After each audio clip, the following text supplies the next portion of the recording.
Arkansas's breaking news leader. Fox 16 News at 9 starts now. We are seeing an uptick in folks who are coming in after vaping. Health officials across the country and right here in Arkansas say stop using e-cigarettes immediately.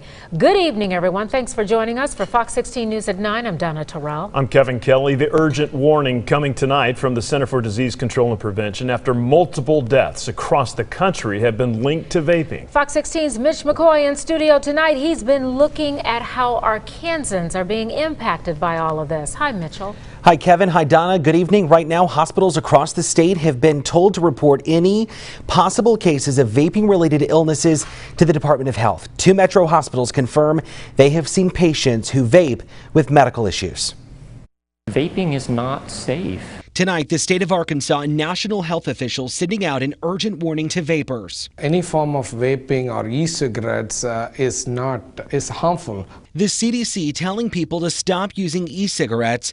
This coming as the Arkansas Department of Health reporting 2 vaping-related illnesses in the state so far, with 4 additional suspected cases. Vaping can contain a lot of harmful chemicals. UAMS emergency room doctor Michael Wilson saying the numbers are hard to track, but patients usually have no previous medical issues. People who have no health problems other than an addiction to vaping. Doctors across the country now on high alert, reporting all suspected cases to officials. Shortness of breath, cough, and even some GI symptoms, nausea, vomiting, and diarrhea. Sometimes we see blood in the airway, which can be alarming. Across the country, 5 confirmed deaths, none connected to Arkansas. What we are seeing right now is the outbreak of lung disease or pulmonary illness, which has been going across the state. UAMS also confirming they have seen burn injuries connected to vaping. They say the person would drop the device and it would catch on fire. Across the country, most patients were healthy men with a median age of 19. 98% were hospitalized. A third of those required ventilation. Donna?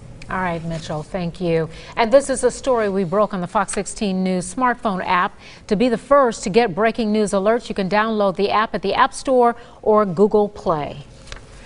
Turning now to a crime alert. A 17-year-old boy in Fayetteville recovering after being shot in the neck. Central EMS confirming the teen was taken to the hospital, but Fayetteville police say they do not know the condition at this time. A call from a neighbor came in at around 1:40 this afternoon, and police found the victim on the ground near a mailbox on Bryan Lane. At this time, the suspect is unknown. The name of the victim not being released. Little Rock police are investigating an early morning stabbing. Officers were called to speak with the victim. Jeremy Simmons told police he was stabbed from behind while walking on Broadway.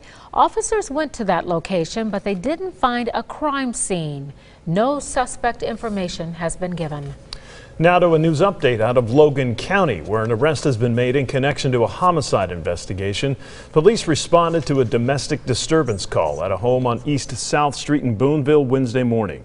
Police say 22-year-old Rachel King was shot to death while her 3 children were in the home. Morgan Weatherford has been taken into custody in connection to King's death. Arkansas State Police continue to investigate it. A Centerton man has turned himself in for negligent homicide. Back in November, Mitchell Ramsey pleaded guilty to the charge. Ramsey was sentenced to 13 years in prison. He was supposed to report on January 14th to serve his sentence, but he never showed up. A warrant was issued for his arrest. Police said Ramsey was involved in a crash on September 28th that killed William Dudzieski.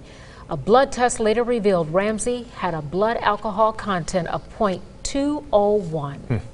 Operation Summer Sweep, a 3-day multi-agency sex offender roundup in Garland County, landed those not following the law behind bars. Fox 16's Caitlin Reardon was in Garland County today, has more on the operation.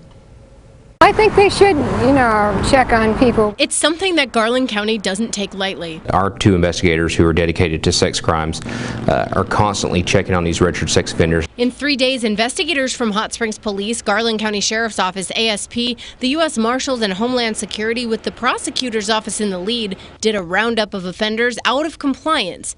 In total, 307 checks. We arrested 6 individuals and 20 more under investigation and possibly could have pending charges. 2 were arrested for possessing child porn and 2 others illegally had guns. The rest had outdated addresses on file. The roundup comes ahead of Halloween. It's important that we know where they're at and that they are where the law says they can be, and if they're not, that we are putting these people in jail. People like Priscilla Prindle are glad law enforcement is staying on top of the issue. Many times they're, demons, like they slept through the cracks. And if you want to know where the sex offenders are, both the Hot Springs Police and the Garland County Sheriff's Office, they have a link on their websites. The jury selection process is beginning in the trial of former Dallas police officer Amber Geiger, charged with killing Harding graduate Botham Jean inside his apartment. Geiger told authorities she mistakenly entered Jean's apartment thinking it was her own and then fatally shot him. The jury selection process began today, the 1-year anniversary of Jean's death. Testimony is scheduled to begin September 23rd. Geiger's lawyers have asked that the trial be moved, but a lawyer for Jean's family says the trial should be held in Dallas County.